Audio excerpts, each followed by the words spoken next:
초대교회에 있었던 모든 사람들은 주님의 재림을 기다리는 사람들이었습니다. 그런데 그 사람들은 아무도 주님의 재림을 보지 못했습니다. 교회 사람들은 함께 주님의 재림을 맞이할 거라고 생각했던 친구가, 선생님이, 또 부모님이, 자녀가 시간이 지남에 따라서 주님이 아직 재림하지 않으셨는데 그들이 죽는 것을 목격했습니다. 그러자 굉장히 혼란에 빠졌어요.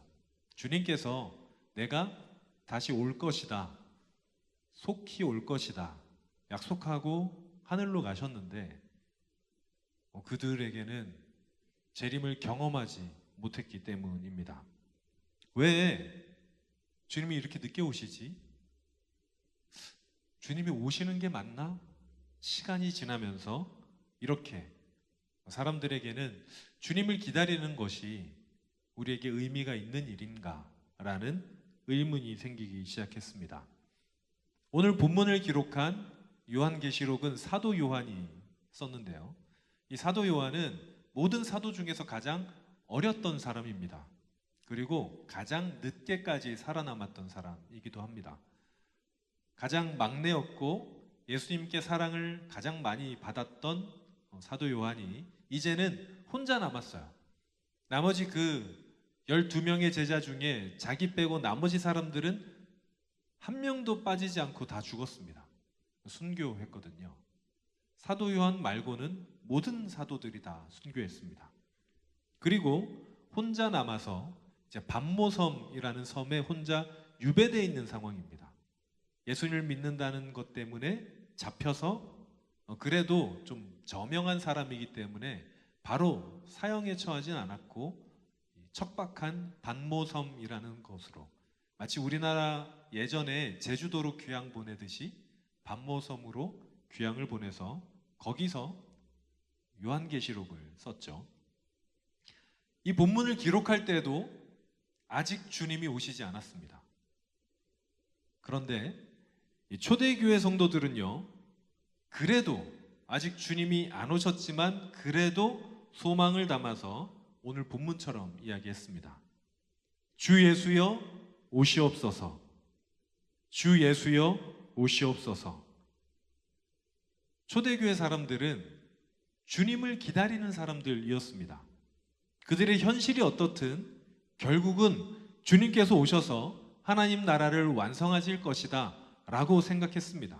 그래서 서로 인사도 마라나타라는 말로 인사를 했습니다. 이 말이 무슨 뜻입니까? 아시는 분은 아시겠지만 주님께서 오십니다, 주님께서 오실 것입니다 라는 게 인사였어요. 우리 옆에 마라나타 한번 인사해 봅시다. 서로를 보고 시작. 마라나타. 네, 여기 써져 있죠. 여기 이게 마라나타라는 글씨예요. 주님께서 다시 오실 것이라고 만날 때마다 고백했지만 그런데 하루가 지나고 1년이 지나고 100년이 지나도 1000년이 지나도 주님이 오시지 않았습니다.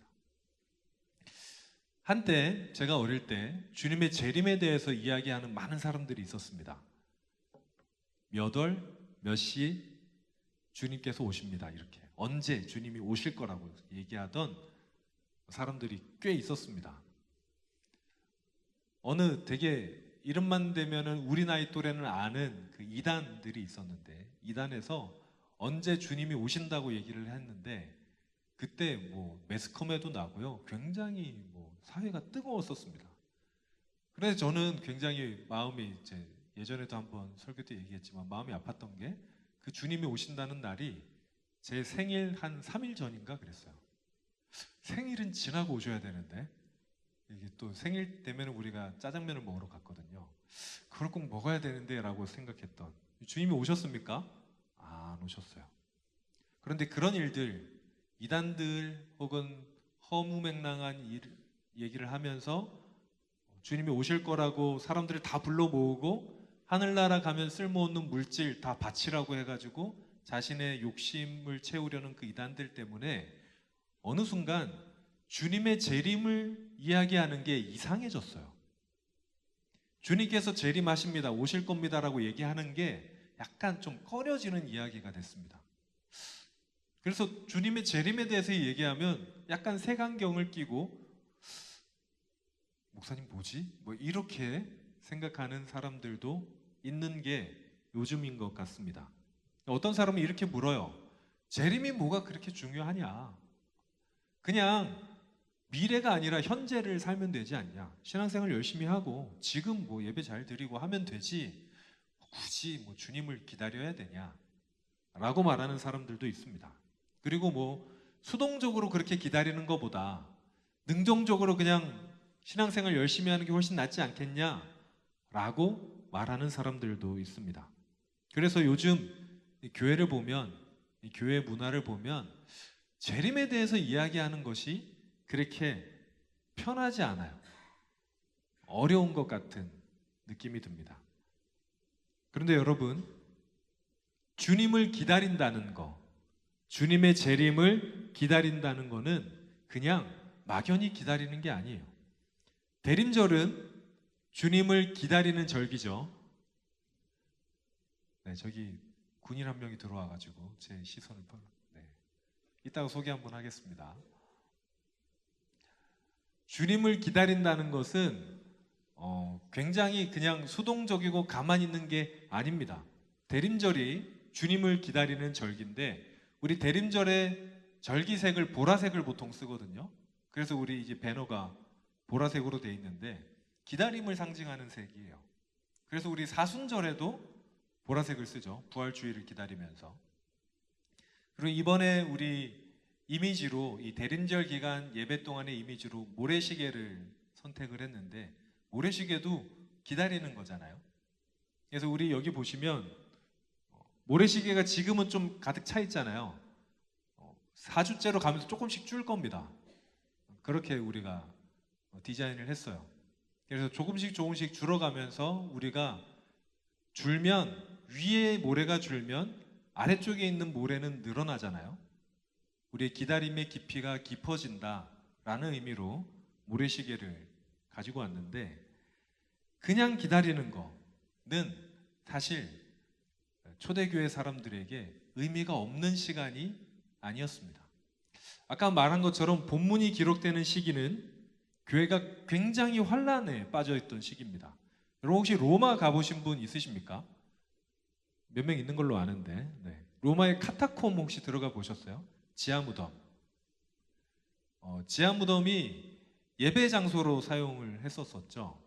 초대교회 로마의 박해가 굉장히 심해졌었을 때 그때 사람들이 지상에서 예배 드릴 수 없게 되자 지하에 있던 무덤에서 예배 드리려고 지하로 숨어들기 시작했습니다. 그때가 요한계시록의 상황이에요. 요한계시록이 쓰여졌을 때 그런 박해가 있었던 상황입니다. 계시록은 그런 어려운 성도들에게 힘을 내고 격려해라. 주님이 오실 것이다. 라는 말을 전하기 위해서 쓰여진 책입니다.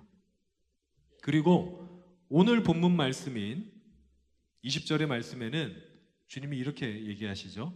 내가 진실로 속히 오리라. 주 예수여 오시옵소서. 여러분 이게 초대교회 사람들에게는 의미 없는 말이 아니었습니다. 이게 무슨 말이냐면 자신들의 정체성이 어떤 건지 그리스도인이라는 사람들이 뭐 하는 사람들인지를 밝혀주는 이야기였어요. 기독교인은 그리스도인은 힘들어도 주님을 기다리는 사람들이다. 주님 오십시오 라고 말하는 사람들이 그리스도인이다 라는 것을 밝혀주는 말씀입니다. 사랑하는 여러분, 기다린다는 것은 소망이 어디에 있는지를 알려주는 행동입니다. 우리가 군대에서 저희 군대에서 나온 친구 한 명 있는데 군대에서 보초를 설 때 밤새 보초를 선다고 생각을 하면 해가 뜨기를 기다립니다. 거기에는 무슨 소망이 있습니까?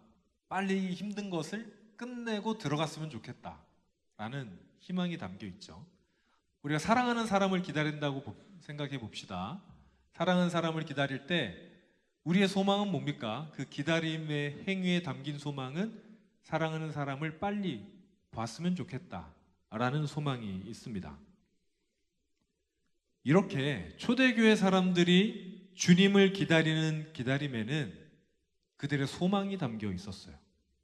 자신들의 소망, 유일한 소망인 하나님의 나라, 이 땅이 아니라 나의 진짜 고향인 하나님의 나라를 완성하기 위해서 주님이 오실 것이다. 그래서 우리의 유일한 소망이 주님이시다 라는 고백이 담겨 있는 행동이 기다림이란 행동이었습니다. 사랑하는 여러분, 그리스도인은 그리스도를 기다리는 사람들입니다. 주님께 소망을 두는 사람들, 주님을 기다리는 사람들, 그 사람들을 우리는 그리스도인이다 라고 부릅니다. 그리고 그리스도인들은 기다리는 것을 통해서 내가 어떤 사람인지를 발견하는 거예요. 기다림의 시간이 없으면 우리는 우리의 정체성을 깨닫지 못합니다. 우리가 어떤 사람인지, 뭐 하는 사람들인지를 깊이 알게 해주는 것은 기다리는 행동을 통해서 우리에게 다가옵니다. 우리가 주님을 간절히 기다릴 때 우리는 주님으로 가득 차게 되는 경험을 하게 됩니다.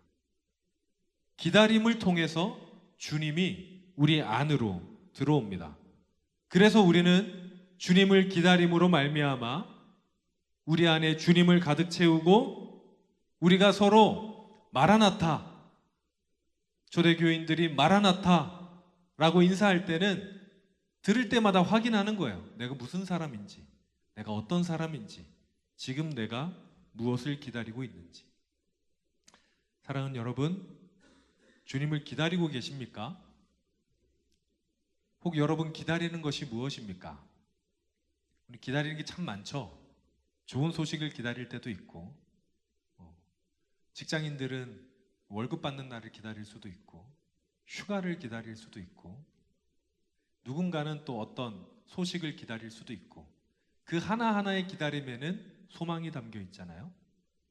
여러분, 주님을 기다리는 기다림에 여러분의 진정하고도 유일한 소망을 담으시기를 바랍니다. 이 대림절이 그런 기간이에요. 우리가 어떤 사람인지, 우리가 뭐 하는 사람들인지, 우리의 소망을 어디에 두고 있는 사람들인지를 발견하는 과정이 이 대림절이 됩니다.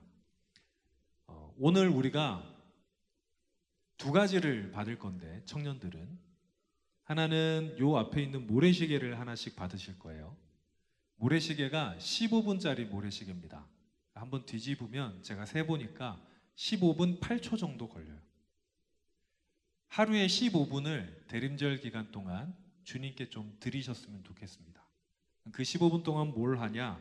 우리가 오늘 목장 모임할 때 이걸 나눠드릴 건데, 이게 대림절 묵상책이에요.